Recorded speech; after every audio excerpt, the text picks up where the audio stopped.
이 노래를 어떻게 알아요? 고아 출신 조율사가 바이올린을 켰어요. 금지된 악기였는데 말이죠. 그런데 흘러나온 멜로디에 온 가족이 얼어붙었죠. 25년 전 5살에 실종된 아들. 그 아이한테만 불러줬던 자장가였거든요. 악보도 없어요. 세상에 이 노래 아는 사람은 3명뿐이었습니다. 그런데 이 청년은 어떻게 알았을까요? 이야기 시작합니다. 구독과 좋아요 꼭 눌러주세요. 서울 종로 낙원상가 뒷골목이었습니다. 좁은 계단을 올라가면 나타나는 허름한 악기 수리점이 있었죠. 김씨 현악기 수리라고 적힌 낡은 간판 글씨는 반쯤 벗겨져 있었어요. 강서준이 작업대 앞에 앉아 있었습니다. 29, 젊은 나이였지만 그의 손은 이미 베테랑 장인의 것처럼 거칠었어요. 형광등 불빛 아래서 그는 수십억 원짜리 명품 바이올린의 목 부분을 살피고 있었죠. 송진 냄새와 오래된 나무 냄새가 좁은 공간을 가득 채웠습니다. 서준의 손가락이 바이올린 표면을 훑쳤어요. 마치 아픈 아이를 어루만지듯 조심스럽게요. 미세하게 틀어진 사운드 포스트를 발견한 그는 특수 도구를 집어들었습니다. 0.5mm도 안 되는 오차였지만 그의 귀는 정확히 잡아냈죠. 조율을 마치고 활을 그었을 때 맑고 깊은 소리가 수리점을 가득 채웠습니다. 서준의 입가에 희미한 미소가 번졌어요. 완벽했죠. 그때 문이 벌컥 열렸어요. 모피 코트를 걸친 중년 여성이 들어섰습니다. 명품 가방을 든 손에는 다이아몬드 반지가 번쩍였죠. 그녀의 눈이 서준의 낡은 작업복을 위아래로 훑쳤어요. 마치 더러운 것을 보는 눈빛이었습니다. 서준이 공손하게 바이올린을 건넸어요. 여자는 악기를 받아들더니 대충 현을 튕겼습니다. 그리고 미간을 찌푸렸죠. 입술이 비틀어졌어요. 소리가 영싸구려 같은데 제대로 고친 거 맞아요? 서준의 손이 살짝 떨렸습니다. 완벽하게 수리했다는 걸 누구보다 자신이 잘 알았어요. 하지만 그는 고개를 숙인 채 참았죠. 항변해봤자 소용없다는 걸 경험으로 알고 있었으니까요. 여자는 지갑에서 지폐 몇 장을 꺼내더니 작업대 위에 던지듯 내려놓았어요. 50만 원이 아닌 30만 원이었습니다. 서준이 입을 열려는 순간 여자는 이미 바이올린을 들고 문을 나서고 있었어요. 문이 닫히고 차가운 바람만 휑하니 들어왔죠. 서준은 한참을 그 자리에 서 있었습니다. 작업대 위에 흩어진 지폐들이 형광등 불빛 아래서 쓸쓸하게 빛났어요. 그의 왼쪽 깃불이 붉게 달아올라 있었습니다. 분함을 삼킬 때마다 나타나는 그의 버릇이었죠. 서준은 떨리는 손으로 지폐를 모아 주머니에 넣었어요. 이 돈으로 아버지 약을 사야 했습니다. 굴욕을 삼키는 건 이미 익숙한 일이었죠. 해가 지고 서준은 가게 문을 닫았습니다. 작업실 뒤쪽의 좁은 문을 열자 한평 남짓한 쪽방이 나타났어요. 벽지는 곳곳이 들떠 있었고 천장 구석에는 누런 물얼룩이 져 있었죠. 방 한 구석에 낡은 이불이 깔려 있었고 그 위에 백발의 노인이 누워 있었습니다. 김영감이었어요. 70이 넘은 나이에 폐렴을 앓고 있었죠. 콜록콜록 가래 섞인 기침 소리가 방 안을 채웠습니다. 그 소리를 들을 때마다 서준의 가슴이 찢어지는 것 같았어요. 서준이 비닐봉지에서 약봉지와 죽 한 그릇을 꺼냈습니다. 아까 그 여자에게 받은 돈으로 산 것들이었죠. 죽에서 김이 모락모락 피어올랐어요. 참기름 냄새가 은은하게 퍼졌습니다. 서준은 노인 곁에 무릎을 꿇고 앉았어요. 조심스럽게 김영감의 등 뒤에 손을 넣어 일으켰습니다. 노인의 몸은 깃털처럼 가벼웠어요. 한때 굵은 팔뚝으로 바이올린을 깎던 장인이었는데 이제는 뼈밖에 남지 않은 것 같았죠. 죽을 한 숟갈 떠서 입에 가져다 대는 서준의 손길은 한없이 부드러웠습니다. 김영감이 조금씩 삼키는 모습을 지켜보며 서준은 속으로 기도했어요. 제발 낳아주세요. 제발. 김영감의 눈가에 물기가 맺혔습니다. 주름진 손이 떨리며 서준의 손등을 더듬었어요. 나 때문에. 내가 너무 고생이다. 노인의 목소리는 갈라지고 힘이 없었습니다. 서준이 그 손을 꼭 잡았어요. 거칠고 갈라진 평생 악기를 만지며 살아온 손이었죠. 마디마다 굳은 살이 박혀 있었습니다. 아버지 덕분에 제가 살았어요. 고아원에서 절 데려와 주셨잖아요. 바이올린도 가르쳐 주시고요. 서준의 목소리가 살짝 떨렸습니다. 눈시울이 붉어졌지만 그는 애써 미소 지었어요. 김영감의 눈에서 눈물 한 방울이 흘러내렸습니다. 노인은 아무 말도 하지 못하고 서준의 손만 꼭 쥐었죠. 24해 전 김영감은 고아원에서 5살배기 아이를 데려왔습니다. 이름밖에 기억 못하는 아이였어요. 서준이라는 이름만 겨우 말할 수 있었죠. 김영감은 평생 혼자 살았지만 그 아이를 친자식처럼 키웠습니다. 바이올린 만드는 법도 고치는 법도 모두 가르쳤어요. 창밖으로 어둠이 내려앉았습니다. 좁은 방 안에는 두 사람의 온기만이 남았어요. 피 한 방울 섞이지 않았지만 그 어떤 부자지간보다 깊은 정이 그곳에 있었습니다. 며칠 후 서준은 강남의 고층 빌딩 앞에 서 있었습니다. 한성 아트센터, 국내 최고의 클래식 공연장이었죠. 유리벽에 비친 자신의 모습이 초라해 보였어요. 낡은 재킷, 다른 구두. 주변을 지나는 사람들은 모두 깔끔한 정장 차림이었습니다. 하지만 돌아갈 수 없었어요. 김영감의 수술비가 필요했습니다. 5천만 원. 악기 수리만으로는 평생 모아도 부족한 돈이었죠. 은행 대출은 이미 거절당했고 빌릴 곳도 없었습니다.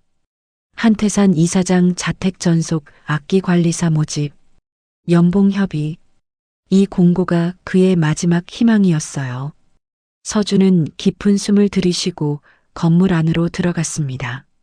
면접실에 들어선 서준은 긴장으로 손이 차가웠어요. 긴 테이블 너머로 3명의 면접관이 앉아 있었죠. 고급 양복을 입은 그들의 시선이 서준의 이력서를 훑었습니다. 한 면접관이 코웃음을 쳤어요. 학력란에 고졸이라고 적힌 걸 본 거였죠. 다른 면접관도 고개를 절레절레 흔들었습니다. 서준의 귓불이 붉어졌어요. 주먹을 꽉 쥐었습니다. 하지만 참았어요. 아버지 얼굴이 떠올랐으니까요. 실력으로 보여드리겠습니다. 서준이 단호하게 말했죠. 목소리는 떨리지 않았습니다. 면접관들이 서로 눈짓을 교환하더니 한쪽 구석에 놓인 바이올린 5대를 가리켰어요. 블라인드 테스트였습니다. 저 중에 조율이 틀어진 악기를 찾으라는 거였죠. 서준이 천천히 다가갔습니다.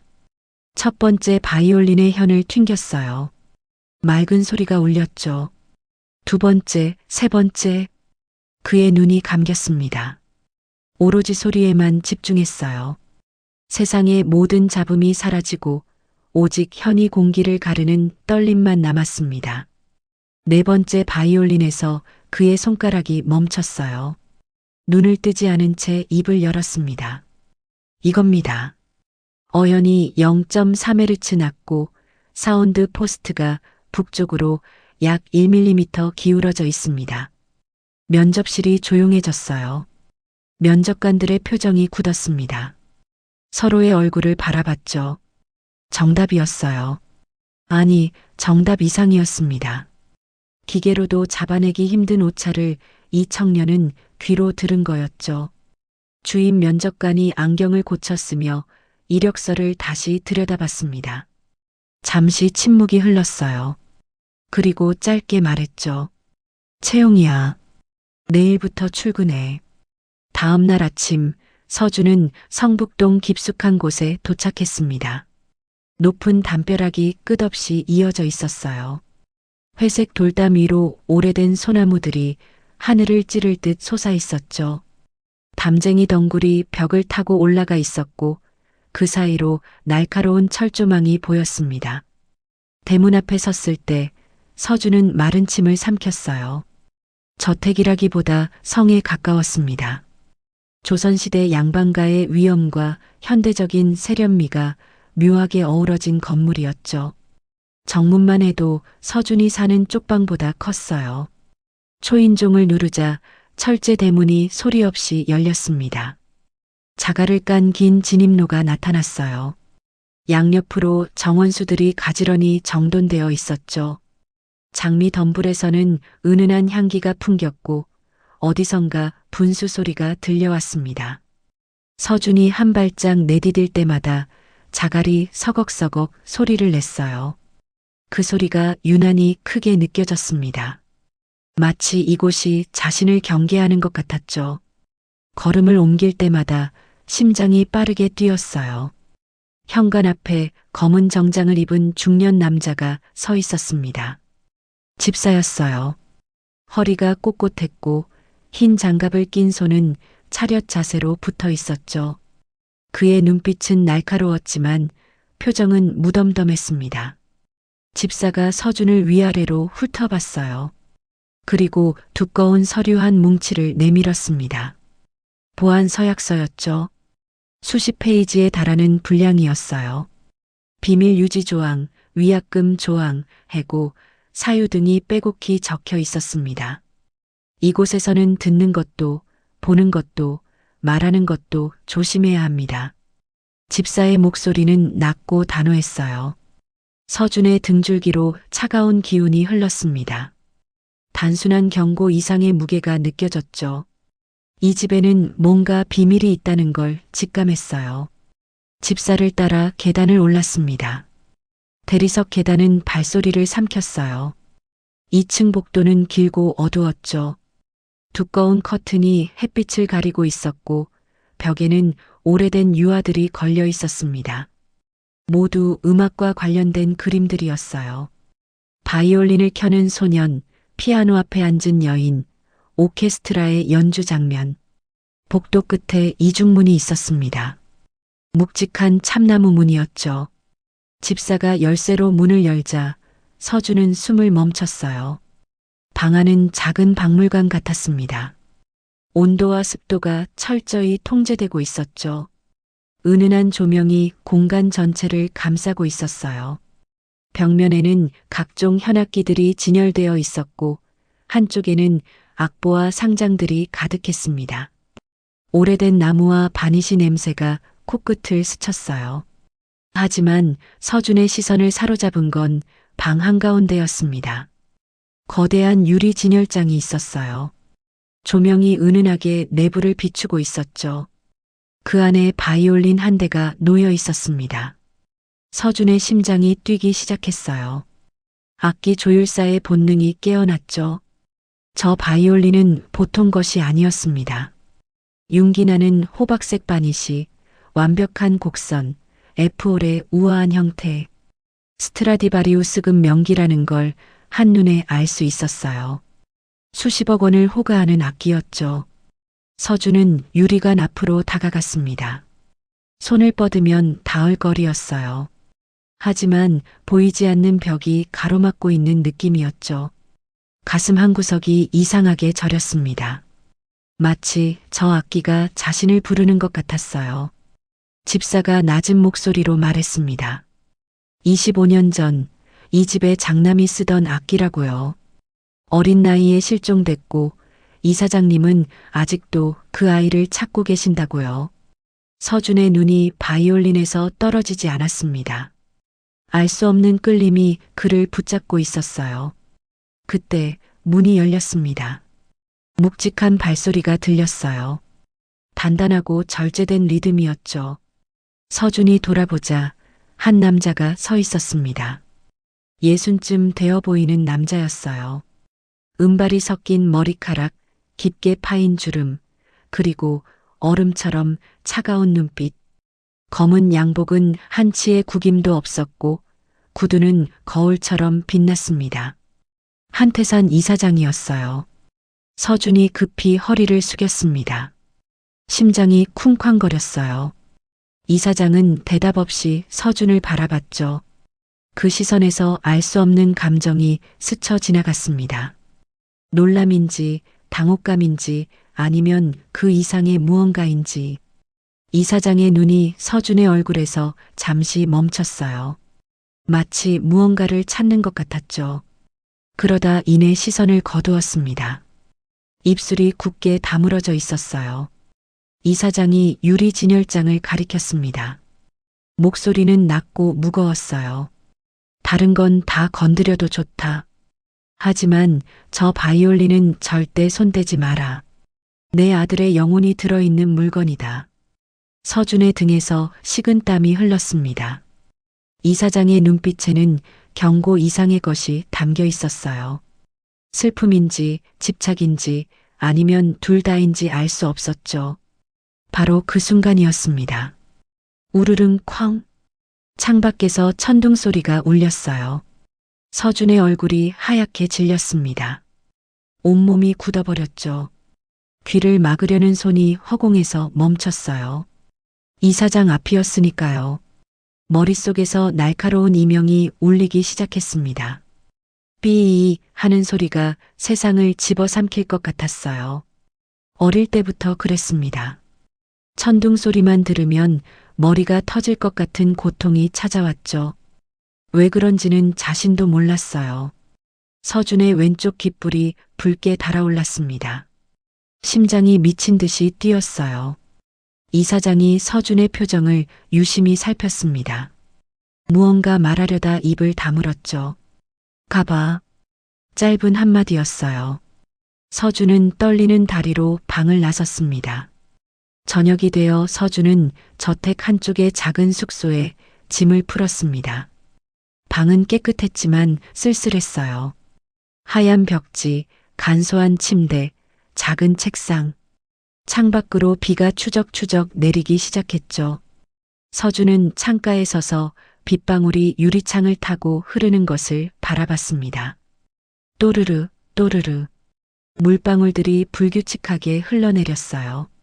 어둠 속에서 저택 본체의 불빛이 희미하게 보였습니다. 무의식적으로 그의 손이 올라갔어요. 왼쪽 귓불을 만지작거렸죠. 아까 천둥 소리를 들었을 때부터 가슴 한구석이 이상하게 먹먹했습니다. 저 유리관 속의 바이올린이 자꾸 눈앞에 아른거렸어요. 서준은 고개를 저었습니다. 피곤해서 그런 거라고 스스로를 달랬죠. 내일부터 열심히 일해야 했어요. 아버지 수술비를 모아야 했으니까요.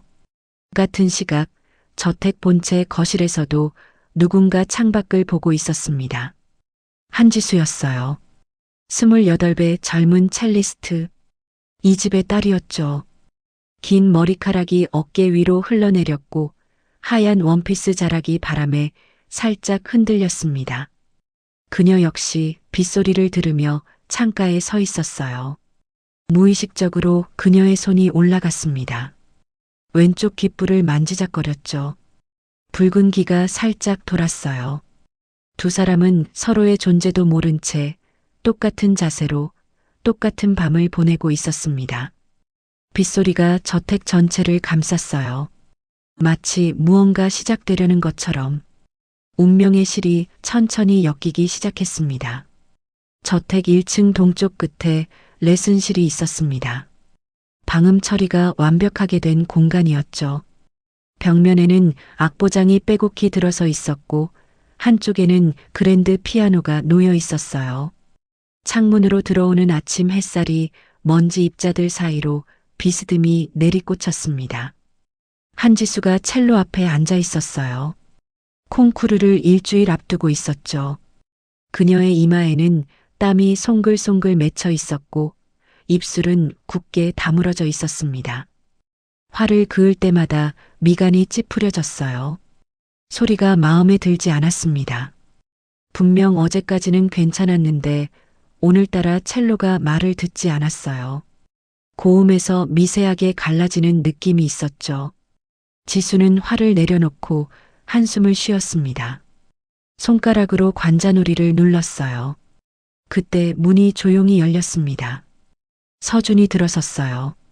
손에는 조율도구 가방이 들려 있었죠. 그는 고개를 숙여 인사한 뒤 지수의 눈치를 살폈습니다. 예민해져 있다는 걸 한눈에 알 수 있었어요. 서준이 조심스럽게 다가갔습니다. 첼로를 건네받아 이리저리 살폈죠. 손가락이 악기 표면을 훑었어요.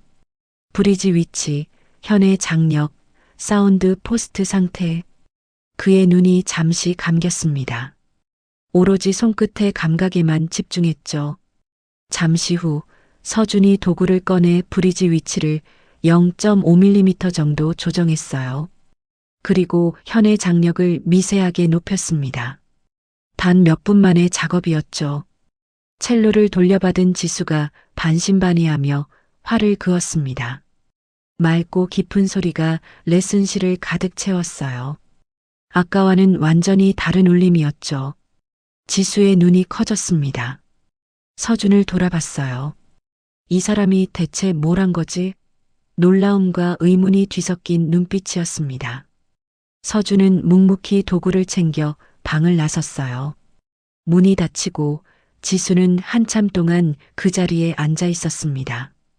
첼로를 내려다보며 생각에 잠겼죠. 고작 악기 관리사인데 어떻게 자신의 연주 스타일에 맞게 조율할 수 있었을까요?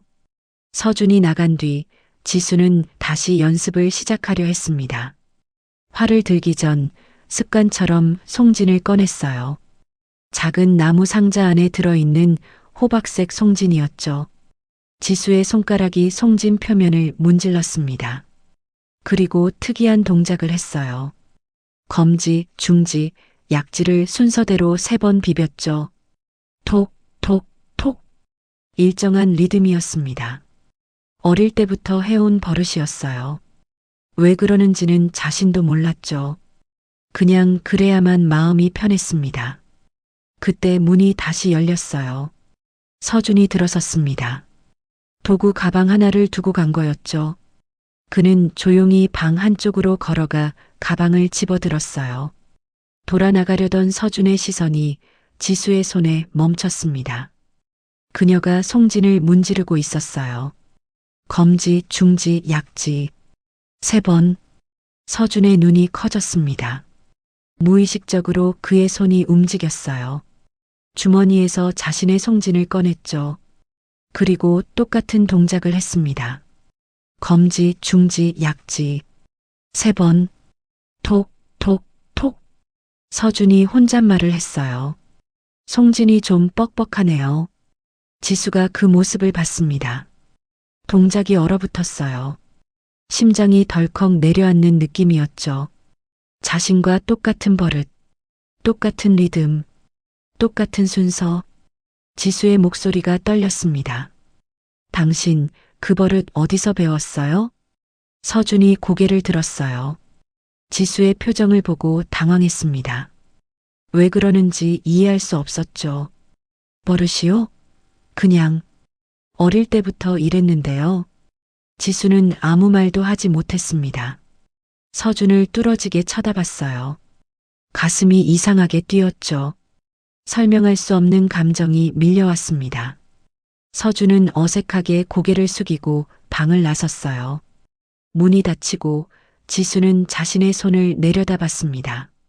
송진 가루가 손끝에 묻어 있었죠. 손가락이 미세하게 떨리고 있었습니다. 점심시간이었습니다. 서준은 정원 한쪽 벤치에 앉아 있었어요. 따스한 햇살이 내리쬐었죠. 정원에는 장미와 모란이 만개해 있었고 은은한 꽃향기가 바람에 실려왔습니다. 서준이 핸드폰을 꺼내 김영감에게 전화를 걸었어요. 신호음이 몇 번 울리고 낮고 허스키한 목소리가 들렸습니다. 서준의 얼굴에 환한 미소가 번졌어요. 아버지 목소리를 듣는 것만으로도 마음이 편안해졌습니다. 밥은 드셨는지 약은 챙겨 드셨는지 물었어요. 김영감은 걱정 말라며 웃었죠. 서준도 따라 웃었습니다. 햇살 아래서 그의 웃는 얼굴이 환하게 빛났어요. 저택 본체 2층 창가에서 누군가 그 모습을 지켜보고 있었습니다. 최윤희 여사였어요. 한태산 이사장의 아내이자 지수의 어머니였죠. 50대 후반이었지만 우아함이 묻어나는 여성이었습니다. 한때 유명한 작곡가였지만 25년 전 아들을 잃고 난 뒤 음악을 끊었어요. 최 여사의 시선이 서준에게 고정되어 있었습니다. 햇살 아래 웃는 그의 옆모습, 순간 그녀의 눈앞이 흐려졌어요. 25년 전의 기억이 떠올랐습니다. 정원에서 뛰놀던 어린 아들, 까르르 웃던 그 얼굴, 서준의 미소와 아들의 미소가 겹쳐 보였어요. 최 여사의 몸이 휘청거렸습니다. 손으로 창틀을 짚었어요. 현기증이 밀려왔죠. 가슴이 터질 것처럼 뛰었습니다. 그때 서준이 통화를 마치고 고개를 들었어요. 2층 창가에서 비틀거리는 여성을 봤죠. 서준은 벌떡 일어나 달려갔습니다. 현관을 지나 계단을 뛰어 올랐어요. 최 여사가 복도에서 벽에 기대어 서 있었습니다. 얼굴이 하얗게 질려 있었죠. 서준이 다가가 조심스럽게 그녀를 부축했어요.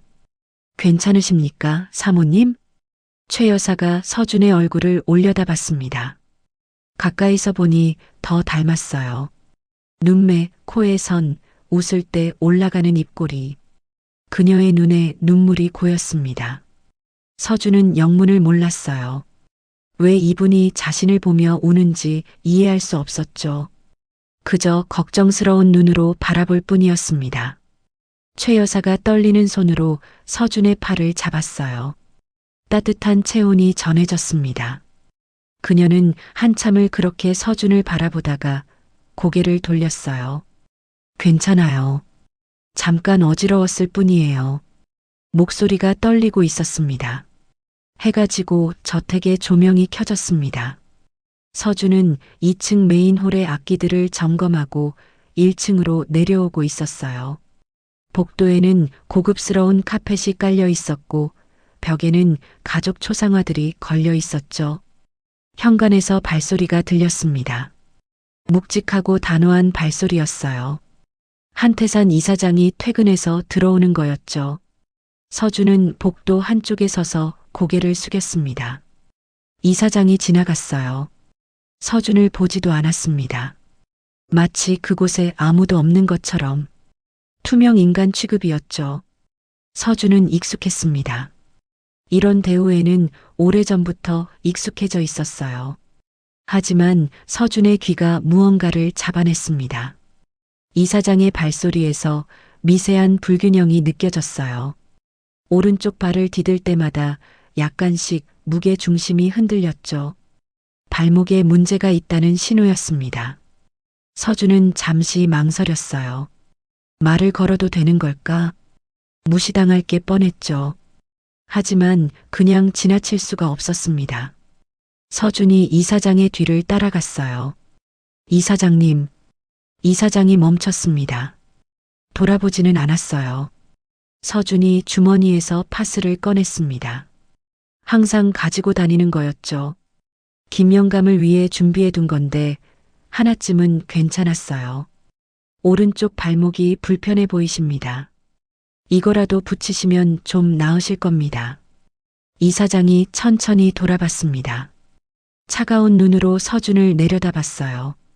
한참을 말없이 바라보더니 혀를 찼죠. 건방지군. 이사장은 파스를 받지 않고 걸어갔습니다. 서준은 그 자리에 서서 고개를 숙였어요. 예상한 반응이었죠. 손에 들린 파스가 허무하게 느껴졌습니다. 이사장이 서재로 들어가 문을 닫았어요. 그리고 아무도 없는 방에서 자신의 오른쪽 발목을 내려다봤습니다. 실제로 어제부터 욱신거리고 있었어요. 아무에게도 말한 적이 없었는데 이사장의 눈빛이 흔들렸습니다. 묘한 감정이 스쳐 지나갔죠. 밤이 깊어지고 있었습니다. 저택은 고요했어요. 서준이 2층 복도를 지나고 있었죠. 저녁 순찰을 마치고 숙소로 돌아가는 길이었습니다.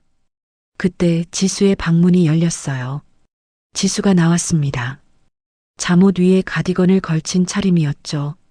얼굴이 창백했어요. 콩쿠르 압박감에 시달리고 있다는 게 한눈에 보였습니다.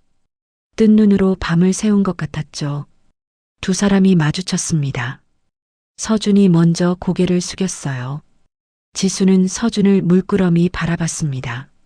낮에 있었던 일이 떠올랐죠. 송진 버릇. 지수의 시선이 서준의 왼쪽 귀로 향했습니다.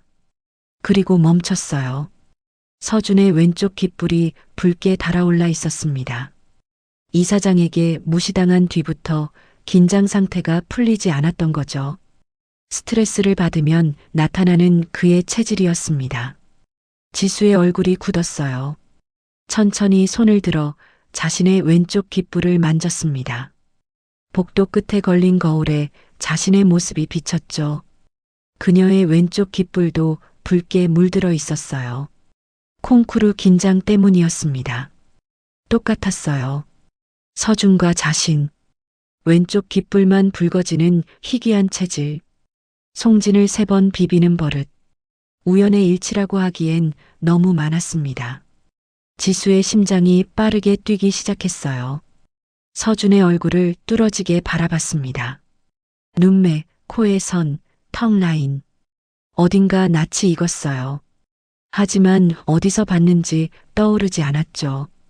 서준은 지수의 시선이 불편했습니다. 왜 자꾸 자신을 그렇게 보는지 몰랐어요. 어색하게 고개를 숙이고 지나가려 했죠. 잠깐요. 지수가 불렀습니다. 서준이 멈췄어요. 지수가 물었죠. 부모님이 누구세요? 뜬금없는 질문이었습니다. 서준의 표정이 굳었어요. 이 질문을 받을 때마다 가슴 한구석이 싸늘해지곤 했죠. 고아입니다. 짧은 대답이었어요. 지수의 눈이 흔들렸습니다. 서준은 더 이상 말하지 않고 복도를 지나갔어요. 그의 뒷모습이 어둠 속으로 사라졌습니다. 지수는 그 자리에 한참을 서 있었어요. 가슴이 먹먹했습니다. 고아라는 말이 계속 맴돌았죠. 왜 이렇게 마음이 아픈지 몰랐어요. 숙소로 돌아온 서준은 잠을 이룰 수가 없었습니다. 침대에 누워 천장을 바라봤어요.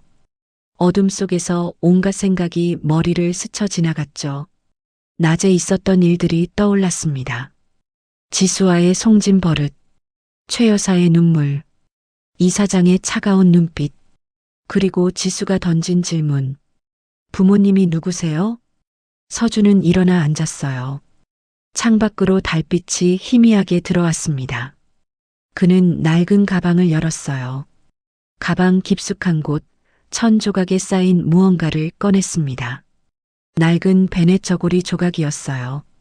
고아원에서 자신과 함께 발견됐다는 유일한 단서였죠. 하얀 천에 파란 자수가 놓여 있었습니다. 무슨 글자인지는 알아볼 수 없을 만큼 낡았어요. 서준의 손가락이 자수를 쓸었습니다. 24해 전 5살의 자신은 이 1000조각과 이름밖에 가진 게 없었죠. 서준이라는 이름. 그것마저 본명인지 알 수 없었습니다. 서준은 1000조각을 가슴에 안았어요. 부모님의 얼굴이 궁금했습니다.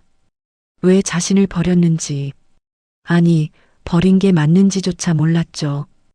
기억이 없었으니까요. 5살 이전의 기억은 마치 안개에 가린 것처럼 흐릿했습니다. 왜 이렇게 낯설지가 않지. 서준이 나지막이 중얼거렸어요. 이 저택에 온 이후로 느끼는 이상한 감정이었습니다. 처음 오는 곳인데 마치 오래전에 와본 것 같은 느낌. 특히 저 유리관 속의 바이올린을 볼 때마다 가슴이 먹먹해졌죠. 그때였습니다. 우르릉 쾅. 창밖에서 천둥 소리가 울렸어요. 서준의 얼굴이 일그러졌습니다. 양손으로 귀를 감싸쥐었죠. 머릿속에서 날카로운 이명이 울리기 시작했어요. 삐. 세상이 흔들리는 것 같았습니다. 서준의 눈앞에 희미한 영상이 스쳤어요. 비가 쏟아지는 어둠, 누군가의 손, 비명소리. 하지만 형체를 알 수 없었습니다. 잡으려 하면 사라지고 외면하려 하면 다시 떠오르는 기억의 파편이었죠. 서준은 이불을 끌어안고 웅크렸습니다. 온몸이 떨렸어요. 땀이 식은 땀이 등을 적셨죠. 천둥이 그칠 때까지 그는 그렇게 어둠 속에서 버텨야 했습니다. 창밖에서 비가 거세지고 있었어요. 먹구름이 하늘을 뒤덮었습니다. 마치 폭풍이 다가오는 것처럼. 며칠 후 저택은 분주했습니다. 한태산 이사장 가족이 외출 준비를 하고 있었어요. 오늘 밤 서울예술이전당에서 자선음악회가 열릴 예정이었죠. 이사장 부부와 지수 모두 참석해야 하는 중요한 행사였습니다. 거실에는 고급스러운 향수 냄새가 퍼져 있었어요. 최 여사가 진주 목걸이를 매만지고 있었고 지수는 검은 드레스 자락을 정리하고 있었죠. 이사장은 검은 턱시도를 입고 손목시계를 확인했습니다. 창밖 하늘이 심상치 않았어요. 먹구름이 몰려오고 있었죠. 뉴스에서는 이번 주 최대 규모의 태풍이 북상 중이라고 했습니다. 하지만 음악회는 예정대로 진행될 거였어요.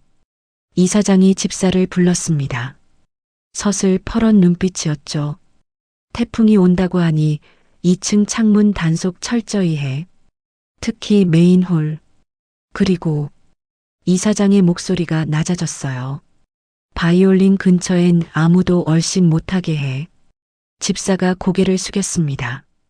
서준은 거실 한쪽에서 그 광경을 지켜보고 있었어요. 이사장의 시선이 잠깐 서준에게 향했습니다. 차갑고 단호한 눈빛이었죠. 말없이 경고를 보내는 것 같았습니다. 가족들이 현관으로 향했어요. 서준이 고개를 숙여 배웅했습니다. 지수가 문을 나서다가 잠깐 뒤를 돌아봤어요. 서준과 눈이 마주쳤죠. 무언가 말하고 싶은 듯 했지만 그녀는 입을 다물고 돌아섰습니다. 검은 세단이 자갈길을 빠져나갔어요. 대문이 닫히고 저택은 고요해졌습니다. 서준은 창밖을 바라봤어요. 먹구름 사이로 번개가 번쩍였습니다. 가슴이 철렁 내려앉았죠. 해가 지자 바람이 거세지기 시작했습니다. 나뭇가지들이 미친 듯이 흔들렸어요. 정원의 장미 덤불이 휘어지고 낙엽들이 소용돌이쳤죠. 빗방울이 떨어지기 시작했습니다. 처음엔 후두둑, 후두둑 하더니 금세 장대비로 변했어요. 빗줄기가 창문을 때렸습니다. 싸. 마치 누군가 양동이로 물을 퍼붓는 것 같았죠. 저택의 고용인들은 별채로 퇴근하거나 문단속을 위해 흩어졌습니다. 본체에는 서준만 남았어요. 2층 순찰 당번이었죠. 집사가 떠나기 전 신신당부했습니다. 메인홀 상태를 수시로 확인하라고요. 서준은 손전등을 들고 2층으로 올라갔습니다. 복도는 어두웠어요. 비상등만 희미하게 켜져 있었죠. 바람소리가 으스스했습니다. 휘잉. 귀신 울음소리 같았어요. 우르릉 쾅. 천둥이 쳤습니다. 서준의 몸이 움찔했어요. 귀를 막으려는 손을 억지로 내렸죠. 이명이 시작되었습니다. 삐. 머릿속에서 날카로운 소리가 울렸어요. 서준은 이를 악물었습니다. 참아야 했어요. 일을 해야 했죠. 떨리는 다리로 복도를 걸었습니다. 메인홀 문 앞에 도착했어요. 문을 열고 안을 확인했죠. 유리 진열장 속에 바이올린이 조명을 받아 빛나고 있었습니다. 무사했어요. 서준은 안도의 한숨을 쉬었습니다. 창문도 단단히 잠겨 있었죠. 하지만 바람은 점점 더 거세졌습니다. 창문이 덜컹덜컹 흔들렸어요. 유리가 삐걱거리는 소리가 들렸죠. 서준의 불안감이 커져갔습니다. 시간이 흘렀습니다. 폭풍우는 점점 더 강해졌어요. 서준은 1층과 2층을 오가며 순찰을 계속했습니다. 온몸이 긴장으로 굳어 있었죠. 그때였습니다. 쾅! 굉음이 2층에서 울렸어요. 건물 전체가 흔들리는 것 같았습니다. 서준이 계단을 뛰어 올랐어요. 심장이 터질 것 같았죠. 메인홀 앞에 도착한 서준은 숨이 멎었습니다. 문이 벌어져 있었어요. 그 틈으로 빗물이 복도까지 흘러나오고 있었죠. 문을 밀고 들어선 서준은 처참한 광경을 목격했습니다. 정원에 커다란 느티나무 가지가 부러져 메인홀의 대형 통유리창을 깨고 들어와 있었어요. 유리 파편이 바닥에 흩어져 있었죠. 빗물이 사정없이 쏟아져 들어오고 있었습니다. 바람이 실내를 휩쓸었어요. 서류들이 날리고 악보들이 흩어졌죠. 습도 경보음이 요란하게 울리기 시작했습니다. 삐삐삐삐삐. 서준의 시선이 유리 진열장으로 향했어요. 빗물이 그쪽으로 튀고 있었습니다. 유리관 틈새로 물이 스며들기 직전이었죠. 저 안에 있는 바이올린이 젖으면 끝장이었어요. 수십억 원짜리 명기가, 이사장의 아들의 유일한 유품이. 서준의 손이 떨렸습니다. 핸드폰을 꺼내 이사장에게 전화를 걸었어요. 신호음, 신호음. 연결되지 않았습니다. 태풍으로 통신이 두절된 거였죠. 집사에게도 누구에게도 연결되지 않았어요. 서준은 유리관 앞에 섰습니다. 빗물이 점점 가까이 밀려오고 있었어요. 시간이 없었죠. 이사장의 경고가 머릿속에 울렸습니다. 저 바이올린은 절대 손대지 마라. 내 아들의 영혼이 들어있는 물건이다. 손 떼면 끝이었어요. 해고당하는 건 물론이고 어떤 일을 당할지 몰랐죠. 하지만 서준은 주변을 둘러봤습니다. 도구함에서 망치를 찾았어요. 손이 떨렸죠. 망치를 들어 올렸습니다. 미친 짓이다. 서준이 중얼거렸어요. 하지만 손은 멈추지 않았습니다. 쾅! 유리관의 잠금 장치가 부서졌어요. 서준이 진열장 문을 열었습니다. 떨리는 손으로 바이올린을 꺼냈어요. 차갑고 매끄러운 촉감이 손끝에 전해졌습니다. 서준은 바이올린을 품에 안았습니다. 비가 들이치지 않는 방 구석으로 달렸어요. 몸으로 악기를 감쌌죠. 빗물이 등을 적셨지만 신경 쓸 겨를이 없었습니다. 구석에 도착해 쪼그려 앉았어요. 바이올린을 무릎 위에 올렸습니다. 다행히 젖지 않았어요. 서준은 안도의 한숨을 내쉬었습니다. 하지만 안심은 잠시였어요. 우르릉 콰광. 역대급 천둥 소리가 머리 바로 위에서 터졌습니다. 번개가 창문을 통해 방 안을 하얗게 물들였어요. 서준의 몸이 얼어붙었습니다. 귀가 터질 것 같았어요. 이명이 폭발했습니다. 삐. 세상의 모든 소리가 사라지고 오직 그 날카로운 울림만 남았죠. 서준은 비명도 지르지 못한 채 바닥에 주저앉았습니다. 눈앞이 흐려졌어요. 시야가 흔들렸습니다. 현실과 과거가 뒤섞이기 시작했죠. 비가 쏟아지는 어둠, 누군가의 손을 놓치는 느낌, 차가운 물웅덩이, 비명소리, 엄마 엄마, 울부짖는 어린아이의 목소리. 서준은 양손으로 머리를 감싸쥐었습니다. 과거의 기억인지 악몽인지 알 수 없었어요. 형체 없는 공포가 그를 집어삼켰죠. 그만, 그만. 서준이 신음처럼 내뱉었습니다. 하지만 이명은 멈추지 않았어요. 머릿속이 터질 것 같았죠. 숨을 쉴 수가 없었습니다. 무릎 위에 바이올린이 있었어요. 서준의 떨리는 손이 무의식적으로 악기 표면을 더듬었습니다. 차갑고 매끄러운 나무결이 손끝에 닿았죠. 그 순간 희미한 기억이 스쳤어요. 누군가의 품, 따뜻한 온기, 자장가 소리. 이명이 점점 더 커졌습니다. 삐. 서준의 의식이 흐려져 갔어요. 현실을 붙잡을 무언가가 필요했습니다. 이 고통을 덮을 수 있는 무언가가.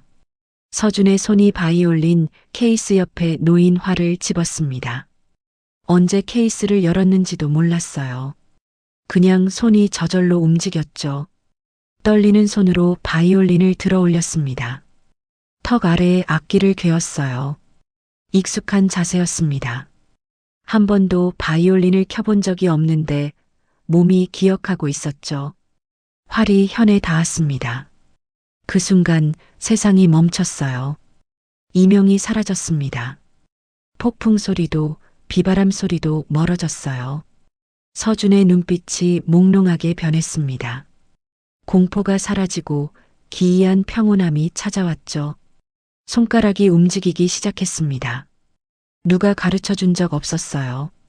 머리로 생각한 것도 아니었죠. 그냥 손이 알고 있었습니다. 어느 현을 눌러야 하는지, 어떻게 활을 그어야 하는지. 첫 음이 울렸어요. 낮고 깊은 소리였습니다. 어둠 속에서 한 줄기 빛이 퍼져나가는 것 같았죠. 두 번째 음, 세 번째 음. 멜로디가 이어졌습니다. 느리고 구슬픈 단조의 선율이었어요. 난이도 높은 기교의 곡이 아니었습니다. 단순했지만 가슴을 파고드는 아름다움이 있었죠. 서준의 눈에서 눈물이 흘러내렸습니다. 왜 우는지 몰랐어요. 그저 이 멜로디를 연주하는 동안 가슴 속에서 뜨거운 것이 솟아올랐죠. 자장가였습니다. 어디서 들었는지 기억나지 않았어요. 하지만 몸이 기억하고 있었습니다. 아주 오래전 누군가의 품에서 들었던 노래. 잠들기 전 귓가에 속삭이듯 흘렀던 멜로디. 서준은 눈을 감은 채 연주를 계속했습니다. 비바람이 몰아치는 어둠 속에서 구슬프고 아름다운 선율이 저택 전체를 감쌌어요. 시간이 얼마나 흘렀는지 몰랐습니다. 서준은 오로지 연주에만 빠져 있었어요. 바깥 세상은 사라지고 오직 바이올린 소리만 존재했죠. 멜로디가 중간 부분에 이르렀습니다. 곡이 갑자기 끊겼어요. 그리고 다시 처음으로 돌아갔죠. 엉성하게 흥얼거리는 듯한 변주가 이어졌습니다. 미완성 부분이었어요. 곡이 끝나지 않았던 거죠. 서준의 손가락은 그 미완성 부분을 반복했습니다. 완성되지 못한 마지막 악절을 찾아 헤매듯이 서준의 몸이 앞뒤로 살짝 흔들렸어요. 젖은 옷이 피부에 달라붙었지만 느끼지 못했습니다. 추위도 불편함도 없었어요.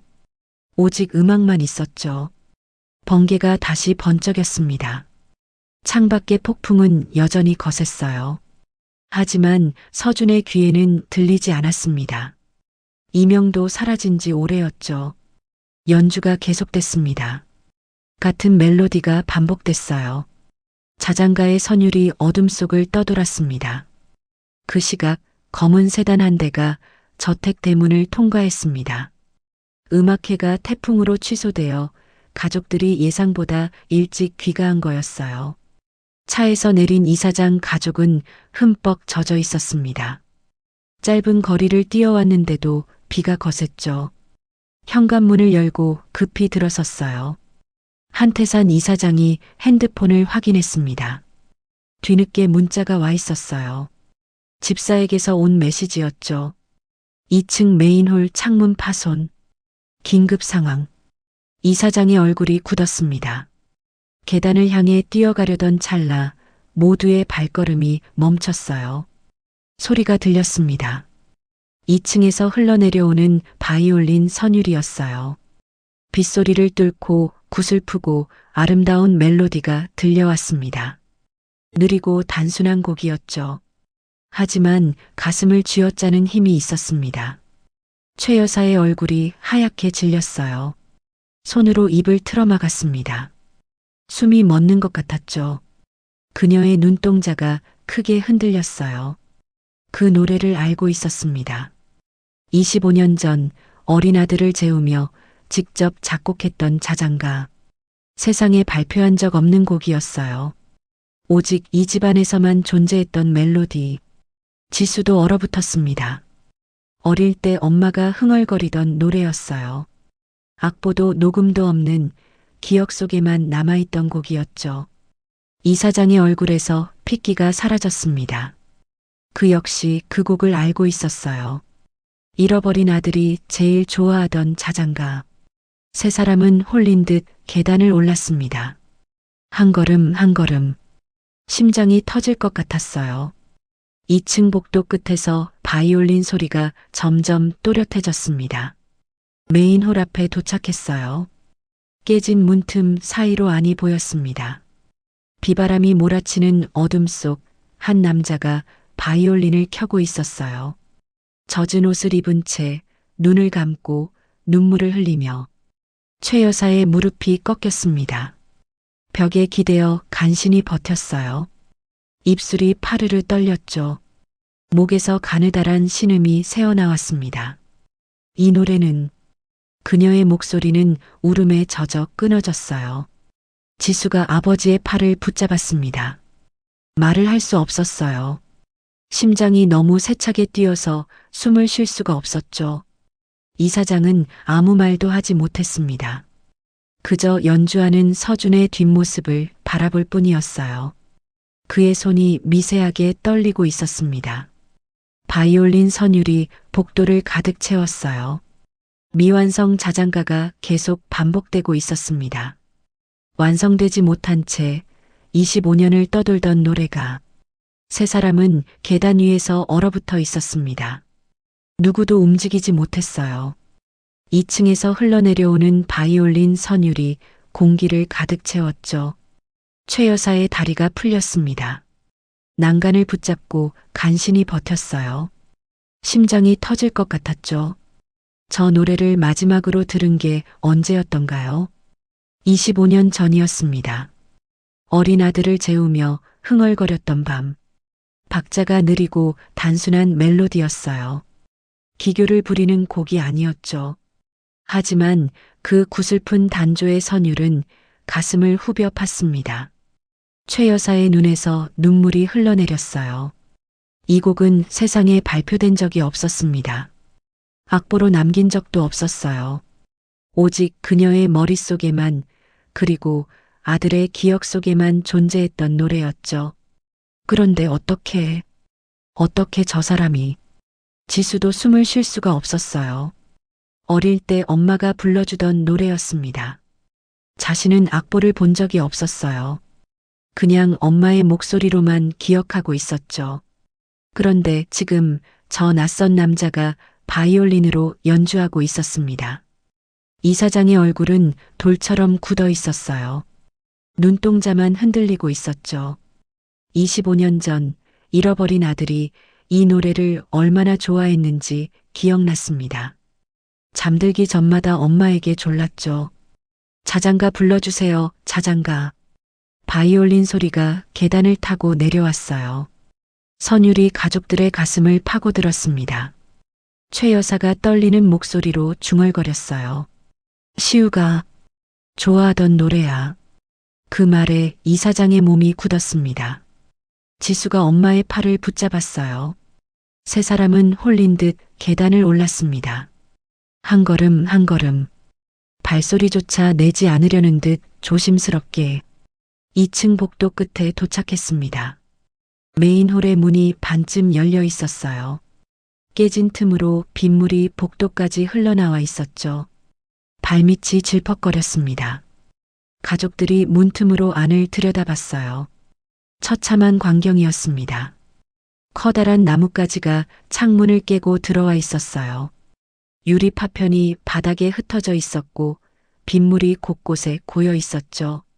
바람이 실내를 휩쓸어 악보들이 나뒹굴고 있었습니다. 하지만 세 사람의 눈에는 오직 한 가지만 보였어요. 방 구석에 한 남자가 있었습니다. 젖은 옷을 입은 채 바이올린을 켜고 있었어요.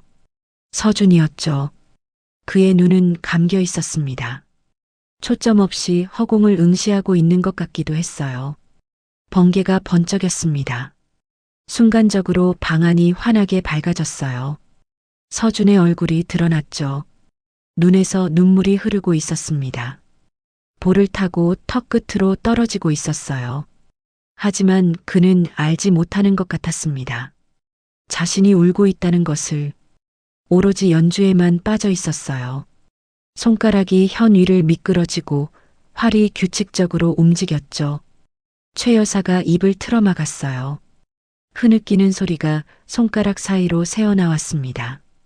저 모습이, 저 연주하는 모습이 25년 전 어린 아들이 장난감 바이올린을 켜던 모습과 겹쳐 보였어요. 지수의 심장이 쿵쾅거렸습니다. 숨을 쉴 수가 없었어요. 낮에 봤던 서준의 버릇들이 머릿속을 스쳤죠. 송진을 3번 비비는 습관, 긴장하면 붉어지는 왼쪽 귓불, 그리고 지금 이 노래. 이사장은 말이 없었어요. 그저 서준을 바라보고 있었습니다. 그의 눈에도 물기가 어렸지만 굳게 참고 있었죠. 서준의 연주가 이어졌습니다. 선율이 방안을 가득 채웠어요. 빗소리와 바람소리 위로 바이올린 음이 떠다녔죠. 곡이 중간 부분에 이르렀어요. 그리고 멜로디가 갑자기 끊겼습니다. 잠깐의 정적. 서준의 손가락이 허공에서 멈췄어요. 다시 처음으로 돌아갔습니다. 같은 멜로디가 반복됐어요. 그러다 중간 부분에 이르면 또 끊겼죠. 그리고 엉성하게 흥얼거리는 듯한 변주가 이어졌습니다. 완성되지 못한 부분을 찾아 헤매는 것처럼. 최 여사의 무릎이 꺾였어요. 바닥에 주저앉았습니다. 두 손으로 얼굴을 감싸쥐었죠. 저 부분이었습니다. 25년 전 그녀가 미처 완성하지 못했던 부분. 아들이 사라지기 전날 밤 작곡하다가 멈춘 마지막 악절이었어요. 그 뒤로 다시는 이 곡을 만지지 않았습니다. 완성할 수가 없었어요. 아들이 없으면 의미가 없었으니까요. 그런데 서준이 지금 정확히 그 부분을 반복하고 있었습니다. 미완성 그대로. 한음도 다르지 않았어요. 이사장의 얼굴이 하얗게 질렸습니다. 이건 불가능한 일이었어요. 그 곡을 아는 사람은 이 세상에 3분이었습니다. 자신과 아내, 그리고 죽었거나 어딘가 살아있을 아들. 서준의 활이 계속 움직였어요. 눈에서는 여전히 눈물이 흘렀습니다. 입술이 무언가를 중얼거리는 것 같았어요. 너무 작아서 들리지 않았죠. 지수가 한 발짝 앞으로 나갔습니다. 엄마가 팔을 붙잡았지만 뿌리쳤어요. 문을 밀고 메인 홀 안으로 들어섰죠. 유리 파편을 밟으며 서준에게 다가갔습니다. 가까이서 보니 서준의 상태가 심각했어요. 온몸이 젖어 있었고 입술이 파랗게 질려 있었죠. 하지만 연주는 멈추지 않았습니다. 마치 다른 세계에 있는 것 같았어요. 이사장이 문을 박차고 들어왔습니다. 분노가 폭발한 거였어요. 아들의 바이올린을, 그 누구도 만져선 안 되는 악기를, 감히, 그만. 이사장의 고함이 메인 홀을 울렸습니다. 벽이 흔들리는 것 같았어요. 서준의 활이 멈췄습니다. 눈이 번쩍 떠졌어요. 몽롱하던 눈빛이 초점을 찾았죠. 현실로 돌아온 거였습니다. 이사장이 달려들었어요. 서준의 팔을 낚아챘습니다. 바이올린이 기울어졌죠. 서준이 본능적으로 악기를 감쌌어요. 떨어뜨리면 안 됐습니다. 서준은 그제야 상황을 파악했어요. 이사장이 눈앞에 있었습니다. 눈이 충혈되어 있었고 얼굴이 분노로 일그러져 있었죠. 뒤에는 최 여사와 지수가 서 있었어요. 서준의 얼굴이 하얗게 질렸습니다. 심장이 얼어붙었어요. 끝났다. 모든 게 끝났다. 이사장이 서준의 멱살을 움켜잡았어요. 축축한 셔츠가 구겨졌습니다. 감히 내 아들의 악기에 손을 대? 이사장의 목소리가 떨렸어요. 분노인지 다른 감정인지 알 수 없었죠. 주먹을 들어 올렸습니다. 서준이 고개를 숙였어요. 몸이 바들바들 떨렸습니다. 눈물이 아직 마르지 않은 뺨 위로 새로운 눈물이 흘렀죠. 죄송합니다. 죽을 죄를 지었습니다. 목소리가 갈라졌어요. 공포에 질린 목소리였습니다. 창문이 깨지고 빗물이 악기가 젖을 것 같아서 그래서 서준의 말이 끊겼습니다. 변명해봤자 소용없다는 걸 알았어요. 금기를 깼으니까요. 이유가 모든 결과는 같았습니다. 이사장의 주먹이 허공에서 멈췄어요. 서준의 얼굴을 내려다봤습니다. 젖은 머리카락이 이마에 달라붙어 있었고 눈은 공포로 가득 차 있었죠. 그런데 이상했어요. 이 얼굴이, 이 눈빛이 주먹이 날아가기 직전이었습니다. 안 돼요. 최 여사가 비명을 지르며 달려왔어요. 남편의 팔에 매달렸습니다. 온 힘을 다해 막았죠. 이사장이 아내를 돌아봤어요. 최 여사의 얼굴은 눈물범벅이었습니다. 화장이 번져 있었고 입술이 파르르 떨렸죠. 여보, 방금 그 노래 못 들었어요? 최 여사의 목소리가 날카롭게 갈라졌어요. 그 노래를 이 사람이 어떻게 알아요? 어떻게? 이사장의 손에서 힘이 빠졌습니다. 서준을 놓아줬어요. 서준이 바닥에 주저앉았습니다. 바이올린을 가슴에 꼭 안은 채 최 여사가 서준에게 다가갔어요. 무릎을 꿇고 앉았습니다. 젖은 바닥이 드레스를 적셨지만 신경 쓰지 않았죠. 떨리는 손으로 서준의 어깨를 잡았어요. 말해봐요. 최 여사의 목소리가 떨렸습니다. 그 노래 누구한테 배웠어요? 어디서 들었어요? 서준이 고개를 들었어요. 최 여사의 얼굴을 봤습니다. 눈물에 젖은 얼굴, 간절함으로 가득한 눈빛. 서준은 대답을 찾을 수 없었어요. 모릅니다. 서준의 목소리가 갈라졌어요. 그냥 손이 가는 대로 머릿속에 있던 겁니다. 왜 아는지 저도 몰라요. 최 여사의 눈에서 눈물이 쏟아졌습니다. 서준의 어깨를 붙잡은 손에 힘이 들어갔어요.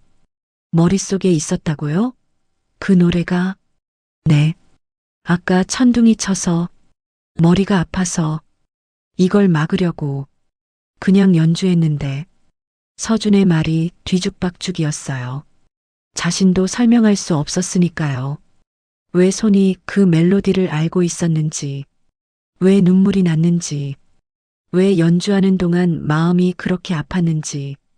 최 여사가 서준의 얼굴을 들여다봤습니다. 가까이서 한참을 눈매, 코의 선, 입술의 곡선. 그녀의 손이 떨리며 서준의 뺨을 어루만졌어요. 닮았어. 그녀가 속삭였습니다. 우리 시우랑 너무 닮았어. 이사장은 한 발짝 물러서 서 있었습니다. 아내의 말에 가슴이 철렁 내려앉았어요. 닮았다. 아들과 닮았다고.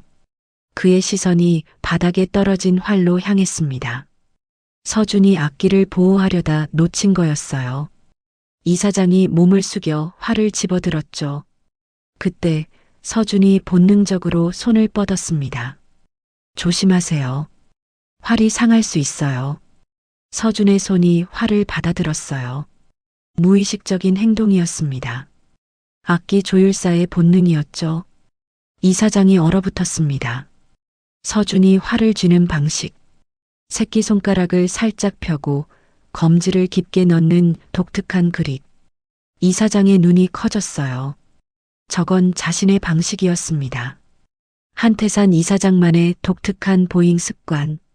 아들에게 가르쳐줬던 방식이었어요.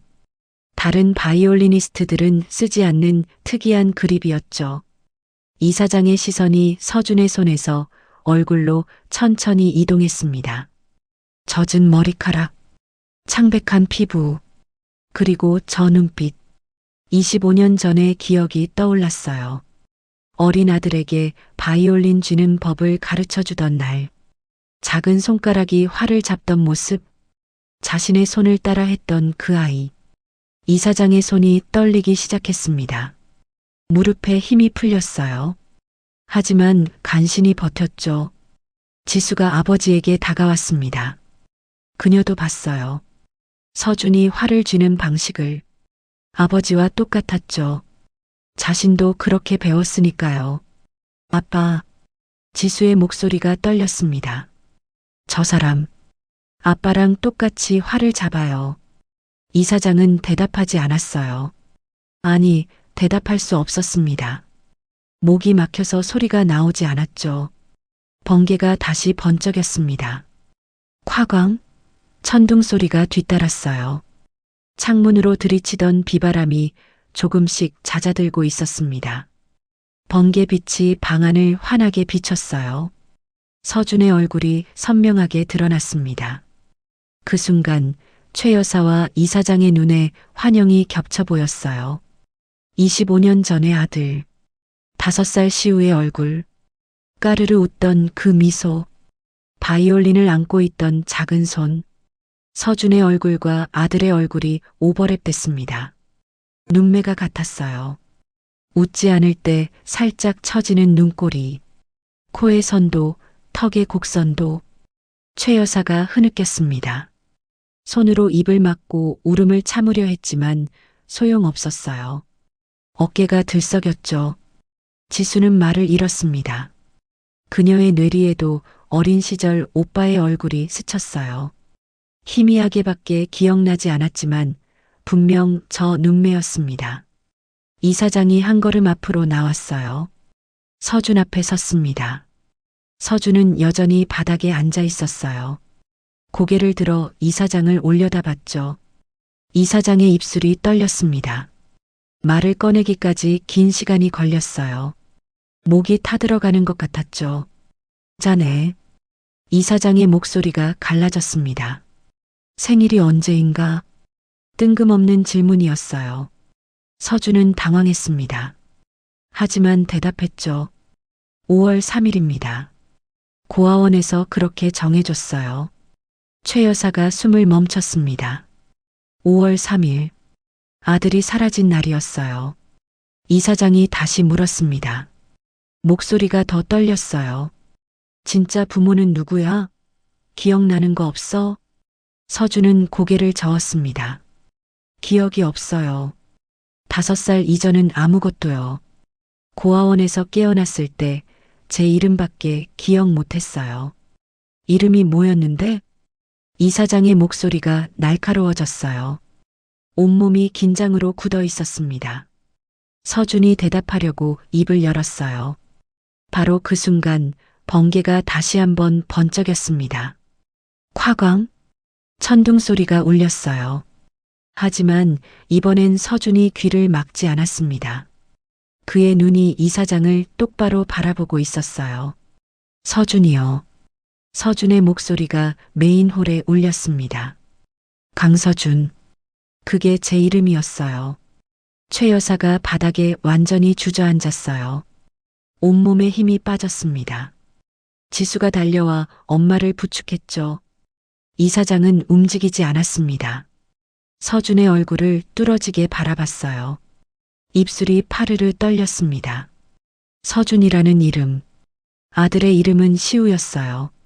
다른 이름이었죠. 하지만, 저 노래를 어떻게 알지? 저 보잉 습관은? 저 얼굴은? 이사장의 머릿속이 혼란스러웠습니다. 확신할 수 없었어요. 하지만 무시할 수도 없었죠. 그의 눈에 눈물이 고였습니다. 굳게 참았던 눈물이었어요. 25년 동안 흘리지 않으려 했던 눈물이. 서준은 영문을 몰랐습니다. 왜 이 사람들이 자신을 이렇게 바라보는지, 왜 울고 있는지, 무슨 일이 벌어지고 있는지, 그저 축축한 바닥에 앉아 가슴에 바이올린을 안은 채 떨리는 숨을 몰아쉴 뿐이었어요. 폭풍이 지나가고 있었습니다. 비바람이 잦아들었어요. 하지만 이 방 안의 공기는 더 무거워지고 있었죠. 무언가 거대한 것이 시작되려 하고 있었습니다. 폭풍이 지나가고 있었습니다. 빗소리가 조금씩 잦아들었어요. 하지만 메인 홀 안의 공기는 여전히 무거웠죠. 서준은 바닥에 앉은 채 이사장을 올려다보고 있었습니다. 왜 이 사람들이 자신을 이렇게 바라보는지 알 수 없었어요. 최 여사는 바닥에 주저앉아 흐느끼고 있었고 지수는 엄마를 부축하며 서준을 뚫어지게 쳐다봤죠. 이사장이 다시 입을 열었습니다. 목소리가 갈라졌어요. 자네, 어떻게 고아가 됐나? 서준은 잠시 망설였습니다. 이 질문을 받을 때마다 가슴이 싸늘해지곤 했어요. 하지만 거짓말할 이유가 없었죠. 5살 때 길에서 발견됐다고 들었습니다. 서준의 목소리가 낮게 깔렸어요. 비 오는 날이었대요. 혼자 길에 쓰러져 있었다고요. 경찰이 발견해서 고아원으로 보냈고 아무도 저를 찾으러 오지 않았습니다. 최 여사의 흐느낌이 커졌어요. 손으로 입을 틀어막았지만 소용없었죠. 그 전의 기억은요? 이사장이 물었습니다. 없어요. 머리가 아프면 가끔 뭔가 떠오르는 것 같은데 잡히지 않아요. 비 오는 날 누군가의 손, 비명소리. 그게 전부예요. 서준의 왼쪽 귓불이 붉어졌습니다. 이 얘기를 할 때마다 심장이 빠르게 뛰었어요. 천둥 소리만 들으면 머리가 터질 것 같아요. 그때 기억 때문인 것 같은데 정확히 뭔지는 모르겠어요. 최 여사가 고개를 들었습니다. 눈물에 젖은 얼굴로 서준을 바라봤어요. 비 오는 날, 그녀의 목소리가 떨렸습니다. 우리 시우가 없어진 날도 폭우가 쏟아졌어요. 놀이공원에서 사람이 너무 많았고 비가 갑자기 쏟아져서 손을 놓친 게 한순간이었어요. 최 여사의 어깨가 들썩였습니다. 찾았을 때는 이미 어디에도 없었어요. 경찰도 탐정도 다 동원했는데 찾을 수가 없었어요. 서준의 심장이 쿵쾅거렸습니다. 이 사람들이 왜 이러는지 조금씩 이해가 됐어요. 하지만 믿을 수 없었죠. 자신이? 이 집의 아들이? 이사장이 핸드폰을 꺼냈습니다. 손이 떨려서 버튼을 제대로 누르지 못했어요. 몇 번의 시도 끝에 전화가 연결됐죠. 지금 당장 유전자 검사팀을 불러. 우리 집으로. 지금 당장. 이사장의 목소리는 명령이었지만 그 안에는 간절함이 묻어 있었습니다. 1시간 후 병원 관계자들이 도착했습니다. 새벽 2시였어요. 폭풍은 완전히 지나갔지만 저택 안의 긴장감은 여전했죠. 응접실에 모두 모였습니다. 서준은 소파 끝에 앉아 있었어요. 아직도 젖은 옷을 입고 있었죠. 누군가 담요를 어깨에 둘러줬지만 추위는 느껴지지 않았습니다. 온몸이 얼얼했어요. 흰 가운을 입은 검사원이 도구를 꺼냈습니다. 면봉과 시험관이었죠. 구강 상피세포를 채취하겠습니다. 입을 벌려주세요. 서준은 시키는 대로 했어요. 면봉이 볼 안쪽을 긁었습니다. 이상한 기분이었죠. 이게 현실인지 꿈인지 분간이 안 됐어요. 이사장과 최 여사도 차례로 검사를 받았습니다. 지수도요. 검사원이 시험관에 라벨을 붙이며 말했어요. 급행으로 처리하겠습니다. 내일 아침까지 결과가 나올 겁니다. 검사원들이 떠나고 응접실에는 무거운 침묵만 남았습니다. 누구도 입을 열지 않았어요. 시계 초침 소리만 또각또각 울렸죠. 서준이 조심스럽게 입을 열었습니다. 저는 그럴 리 없습니다. 모든 시선이 서준에게 향했어요.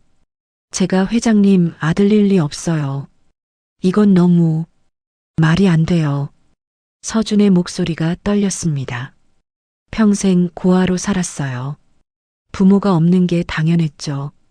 그런데 갑자기 재벌가의 아들이라니 받아들일 수 없었습니다.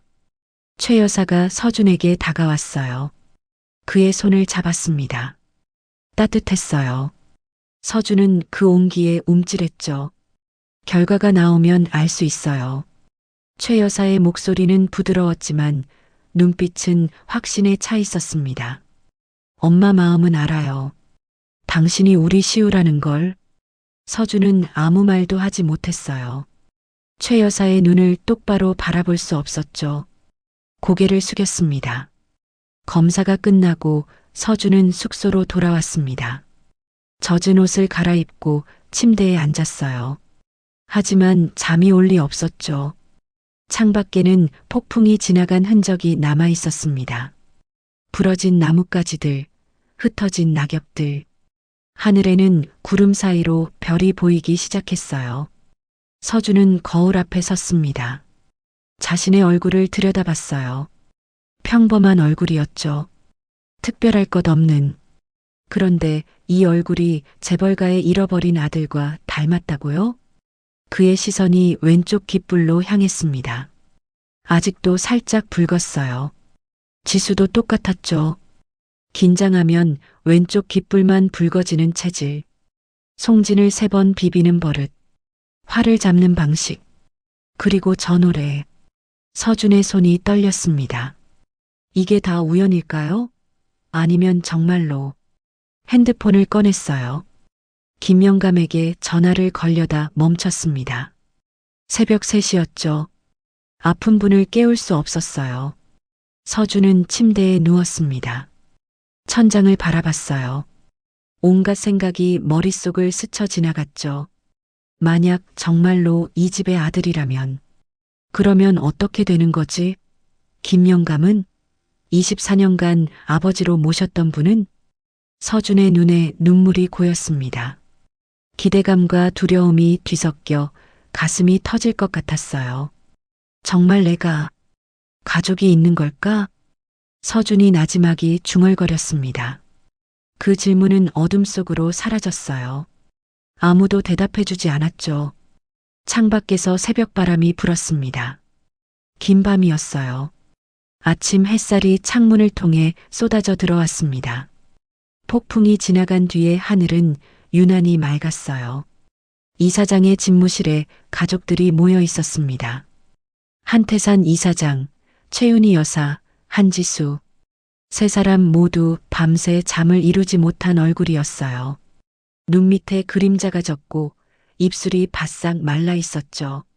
시계를 바라보는 눈빛이 초조했습니다. 9시. 결과가 올 시간이었어요. 이사장은 책상 앞에 앉아 있었습니다. 손을 깍지 끼고 기도하듯 고개를 숙이고 있었죠. 평소에 차갑고 권위적인 모습은 온데간데 없었어요. 한 남자, 아들을 잃어버린 아버지의 모습만 남아 있었습니다. 최 여사는 소파에 앉아 손수건을 쥐락펴락했어요. 밤새 운 탓에 눈이 퉁퉁 부어 있었죠. 지수는 엄마 옆에 앉아 손을 잡고 있었습니다. 똑똑. 노크 소리가 울렸어요. 모두의 심장이 멈추는 것 같았습니다. 문이 열리고 비서실장이 들어왔어요. 손에 밀봉된 서류 봉투를 들고 있었죠. 병원 로고가 찍혀 있었습니다. 결과가 나왔습니다. 비서실장의 목소리는 담담했지만 방 안의 공기는 얼어붙었어요. 이사장이 자리에서 일어났습니다. 천천히 비서실장에게 다가갔어요. 봉투를 받아들었죠. 손이 떨렸습니다. 봉투를 뜯는 소리가 유난히 크게 들렸어요. 바스락바스락. 이사장이 서류를 꺼냈습니다. 여러 페이지의 숫자와 그래프들이 빼곡했죠. 이사장의 눈이 마지막 페이지로 향했습니다. 결론란. 친자관계 성립 확률 99.999%. 이사장의 손에서 서류가 떨어졌습니다. 무릎이 꺾였어요.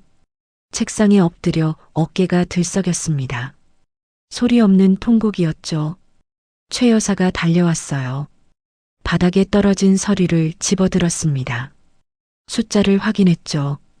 99.999%. 그녀의 입에서 비명 같은 울음이 터져 나왔습니다. 서류를 가슴에 끌어안고 주저앉았어요. 시우야. 우리 시우. 지수도 서류를 봤습니다. 손이 떨렸어요. 눈앞이 흐려졌죠. 눈물이 볼을 타고 흘러내렸습니다. 집무실에는 울음소리만 가득했어요.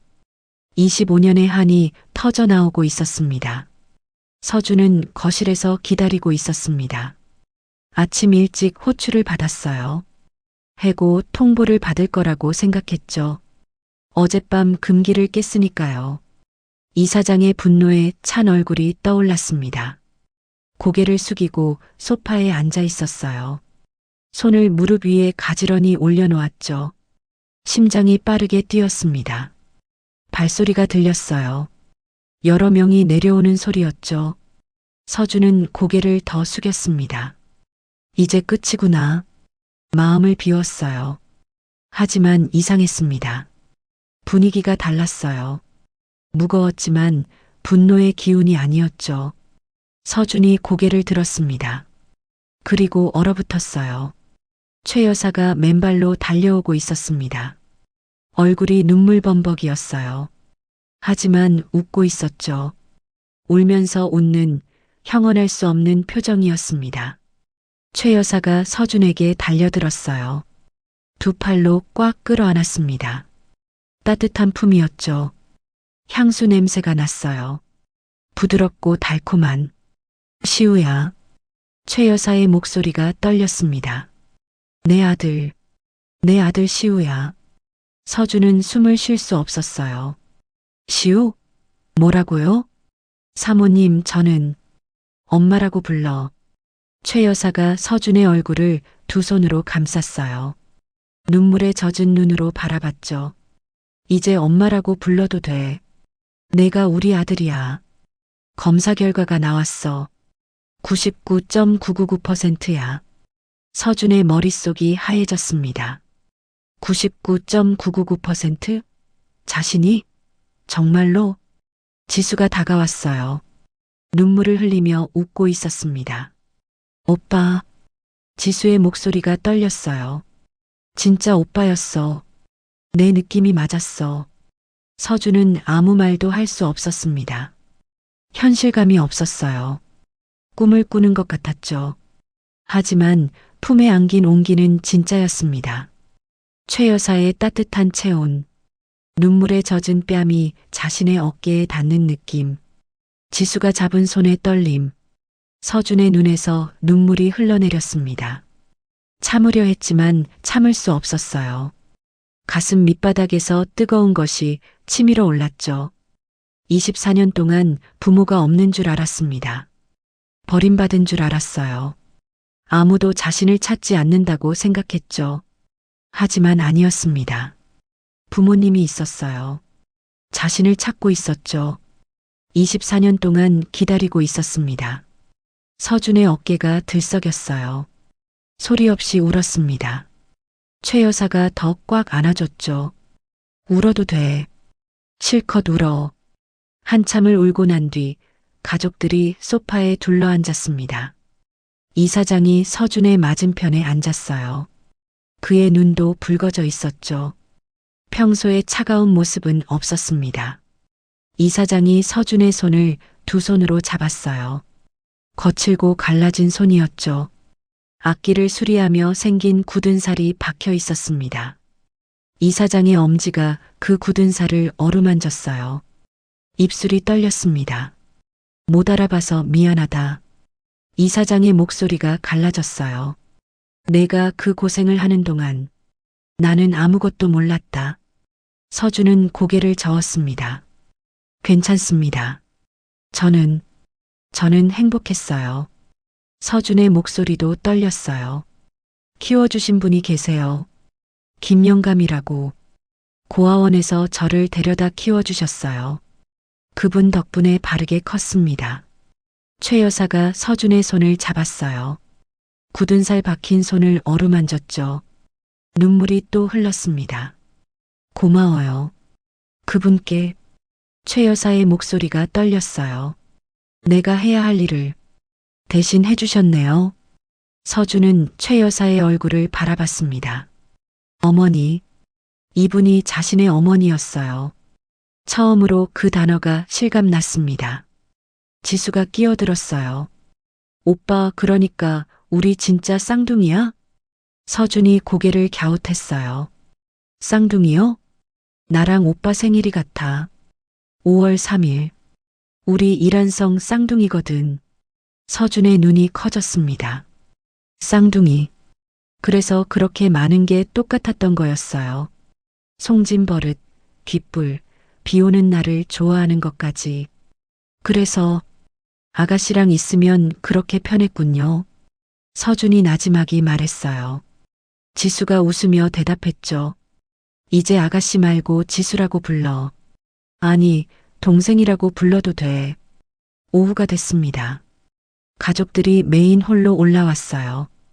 어젯밤의 참상은 이미 정리된 상태였죠. 깨진 창문에는 임시로 판자가 되어져 있었고 유리 파편은 모두 치워졌습니다. 유리 진열장 앞에 섰어요. 이사장이 직접 열쇠를 꺼냈습니다. 손이 떨렸죠. 이 바이올린은 이사장의 목소리가 낮게 깔렸어요. 25년 전 내가 쓰던 악기다. 내가 없어진 뒤로 아무도 손대지 못하게 했다. 이사장이 유리관을 열었습니다. 안에 있던 바이올린을 조심스럽게 꺼냈어요. 그리고 서준에게 내밀었죠. 이건 이제 내 것이 아니라 내 것이다. 서준의 손이 떨렸습니다. 바이올린을 받아들었어요. 어젯밤에도 들었던 악기였죠. 하지만 지금은 느낌이 달랐습니다. 이건 자신의 것이었어요. 어린 시절 자신이 켜던 악기. 기억은 없었지만 손이 기억하고 있었죠. 서준이 바이올린을 가슴에 안았습니다. 따뜻했어요. 마치 오래전 잃어버린 것을 되찾은 느낌이었죠. 창밖으로 햇살이 쏟아져 들어왔습니다. 폭풍이 지나간 뒤에 맑은 하늘이었어요. 구름 한 점 없이 푸르렀죠. 최 여사가 서준의 어깨에 손을 올렸어요. 이제 집에 온 거야. 시우야.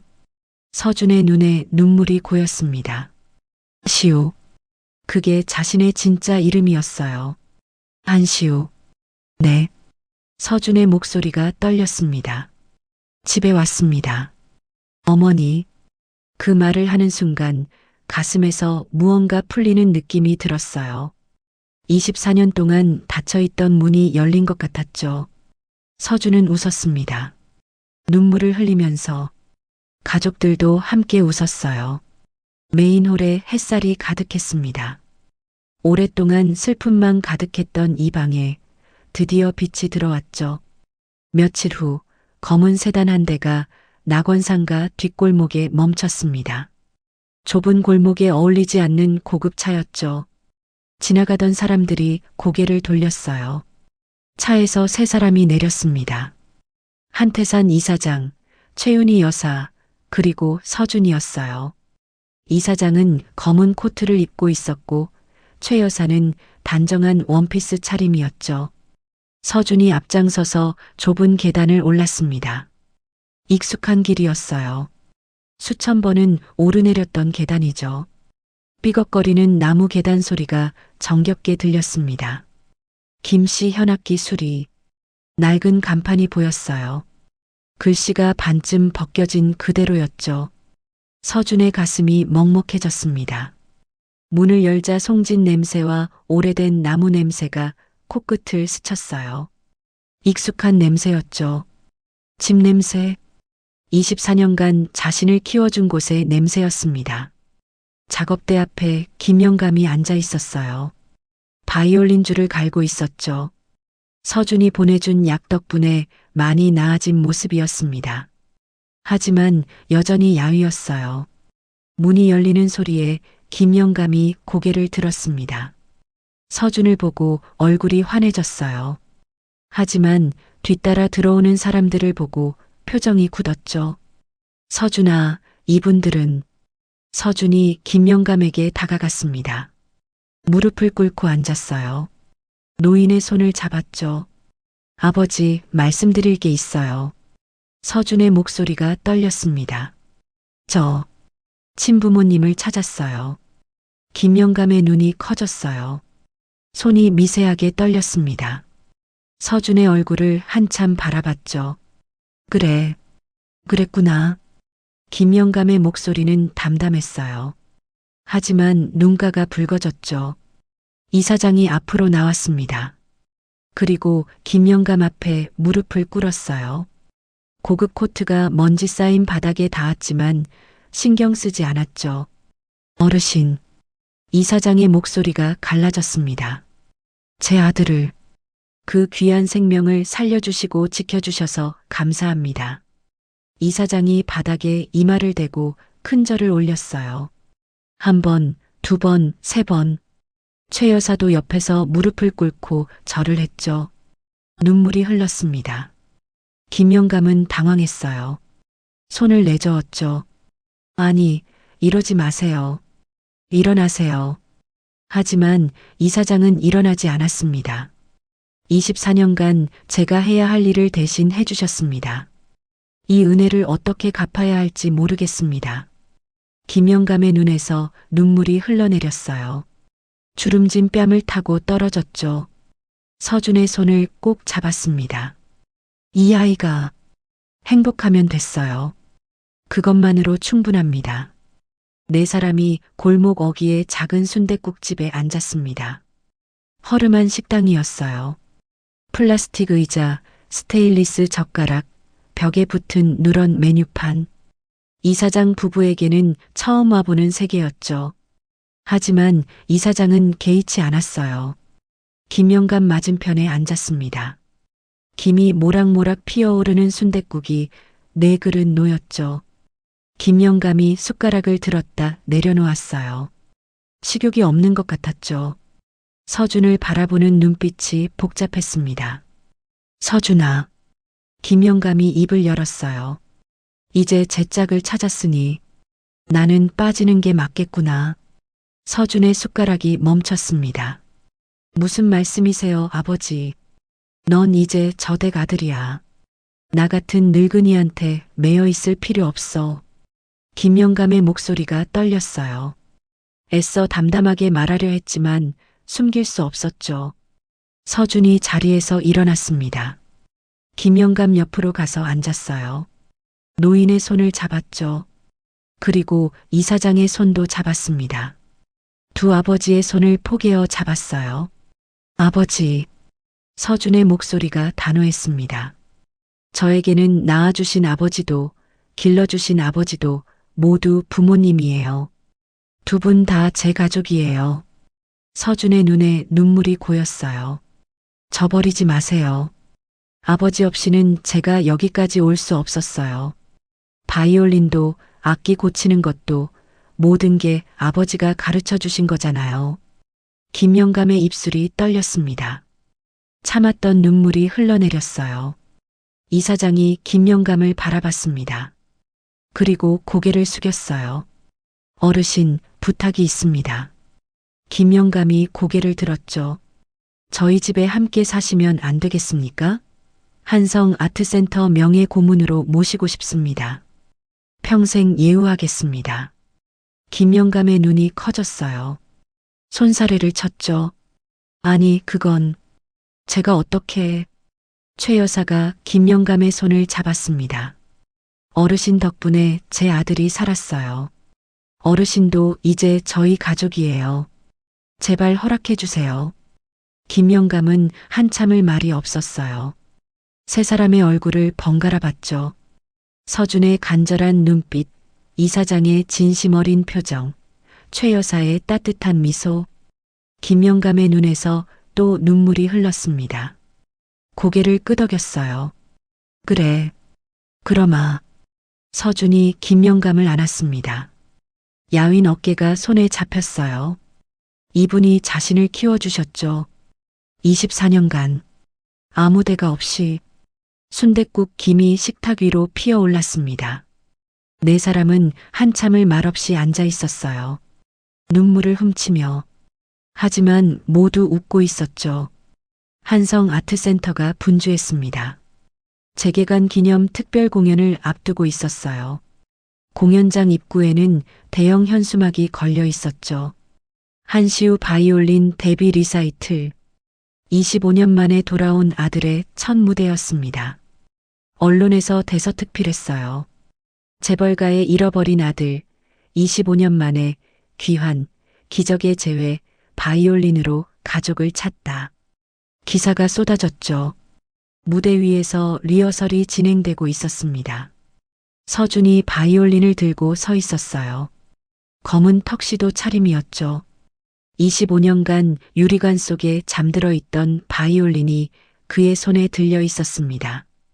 지수가 첼로를 들고 옆에 앉았어요. 남매가 눈을 맞췄습니다. 지수가 살짝 미소 지었죠. 서준도 웃었어요. 서준이 활을 들었습니다. 지수가 첼로에 활을 댔죠. 잠시 정적. 그리고 첫 음이 울렸습니다.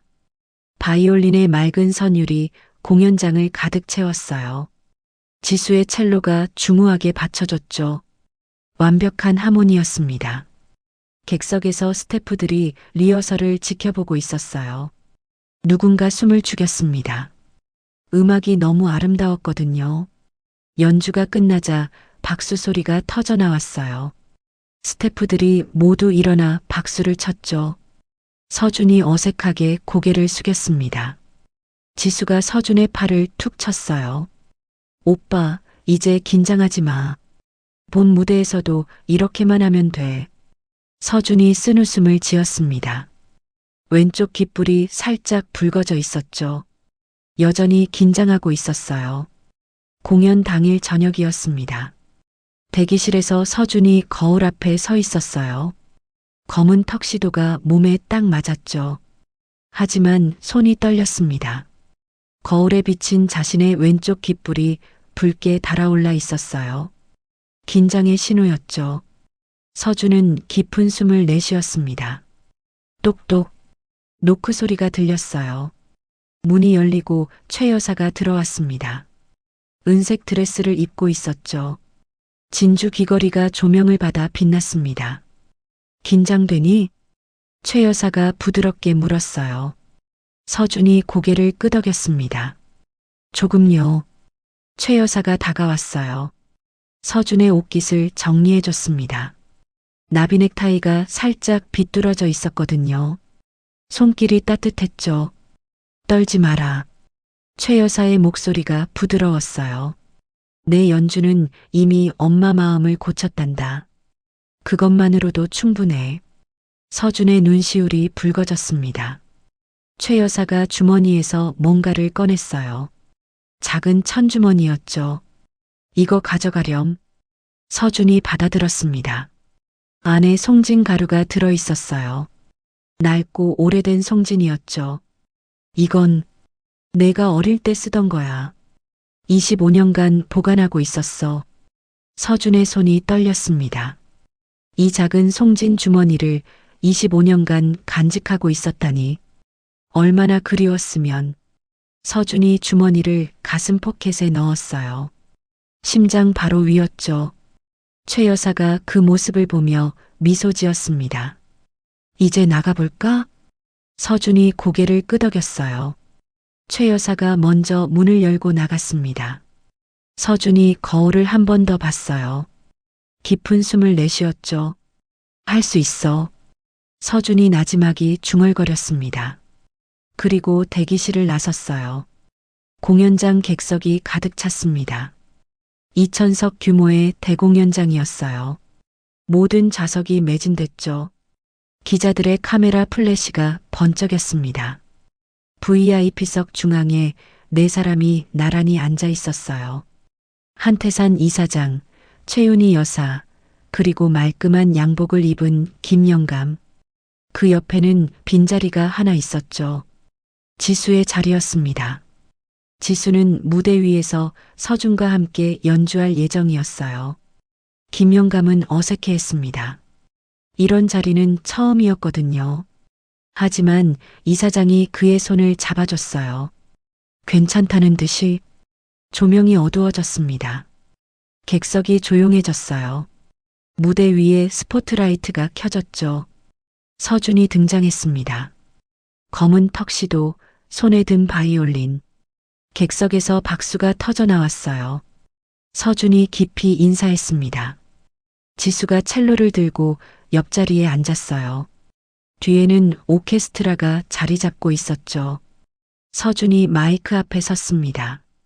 손이 떨렸어요. 하지만 목소리는 단단했죠.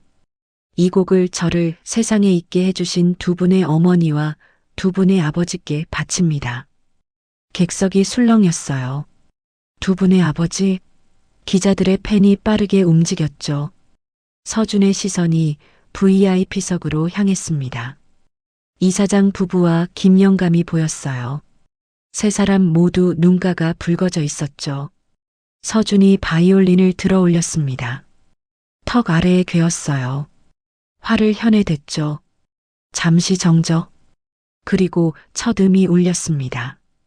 바이올린의 선율이 공연장을 가득 채웠습니다. 느리고 구슬픈 멜로디였어요. 미완성 자장가였죠.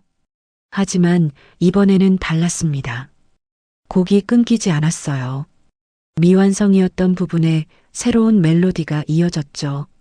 서준이 직접 완성한 부분이었습니다. 제목은 제웨리우니언이었어요. 어머니가 작곡하다 멈춘 자장가를 아들이 25년 만에 완성한 거였죠. 바이올린의 애절한 선율에 이어 지수의 첼로가 중후하게 받쳐줬습니다. 남매의 합주였어요. 오케스트라가 웅장하게 감쌌죠. 객석의 김영감은 눈물을 훔쳤습니다. 낡은 손수건으로 연신 눈가를 닦았어요.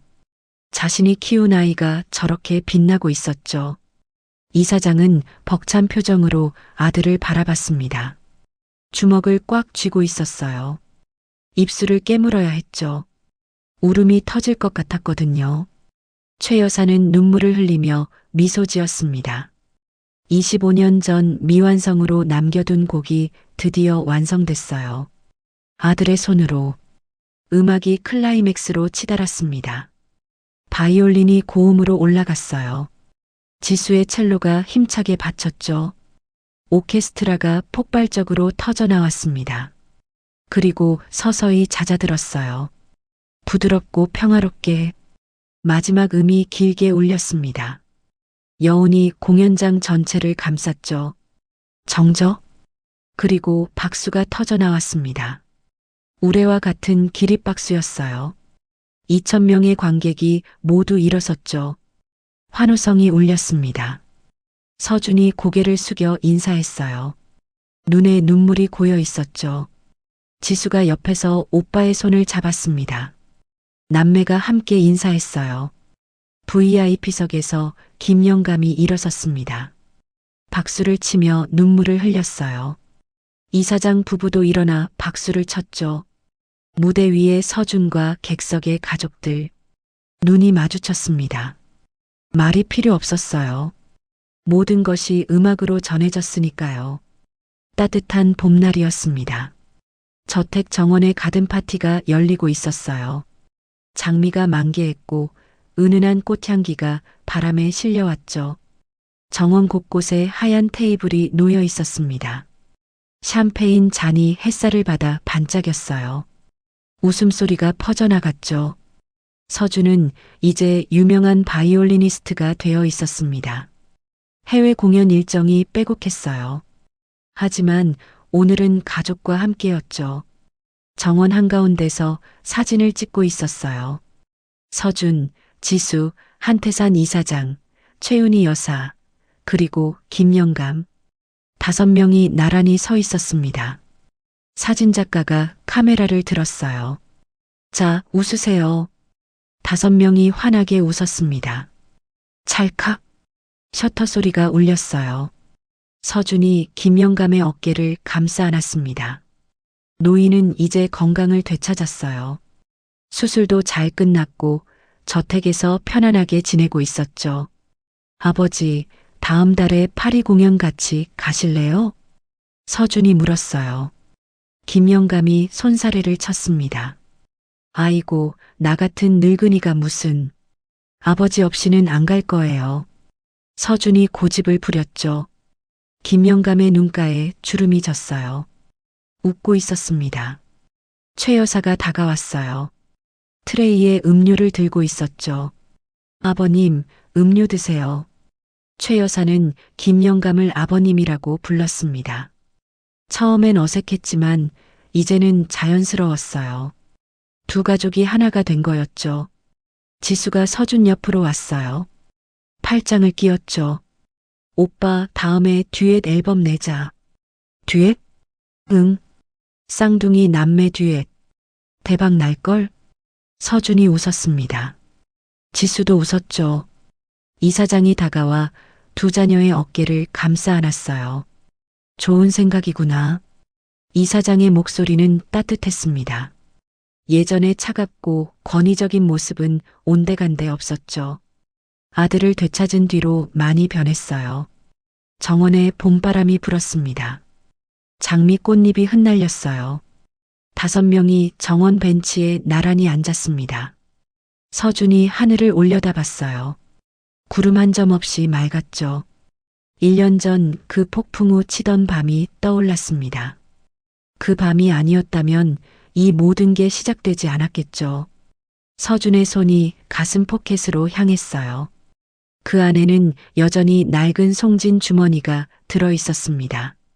어머니가 25년간 간직했던 그것. 행복해요. 서준이 나지막이 말했습니다. 누구에게라고 할 것 없이 그냥 입에서 나왔어요. 최 여사가 서준의 손을 잡았습니다. 김 영감이 다른 손을 잡았죠. 이사장이 어깨를 감싸 안았고 지수가 팔짱을 꼈어요. 5명이 연결됐습니다. 하나의 가족으로. 저 멀리서 새가 노래했어요. 정원에 햇살이 쏟아졌습니다. 오랫동안 슬픔만 가득했던 이 집에 드디어 행복이 찾아왔죠. 오늘 이야기 어떠셨나요? 25년이라는 긴 세월 동안 서로를 찾아 헤맸던 가족이 마침내 다시 만났습니다. 피는 물보다 진하다는 말, 오늘따라 더 깊이 와닿으시죠? 서준이가 폭풍 우 치는 밤, 금기의 바이올린을 켜지 않았다면 어땠을까요? 어쩌면 평생 서로를 스쳐 지나갔을지도 몰라요. 운명이란 참 신기합니다. 가장 힘든 순간에 기적이 찾아오기도 하니까요. 그리고 김영감님, 피 한 방울 섞이지 않았지만 24년간 아버지로 살아주신 그분이야말로 진짜 어른이 아닐까 싶어요. 낳은 정도 귀하지만 기른 정은 더 귀하다는 걸 보여주셨죠. 혹시 오랫동안 연락 못했던 가족이 계신가요? 오늘 한번 전화해 보시는 건 어떨까요? 목소리 한번 듣는 것만으로도 서로에게 큰 힘이 될 거예요. 앞으로도 여러분의 하루에 잔잔한 위로가 될 이야기들로 찾아뵐게요. 구독과 좋아요는 큰 힘이 됩니다. 감사합니다. 진심으로요.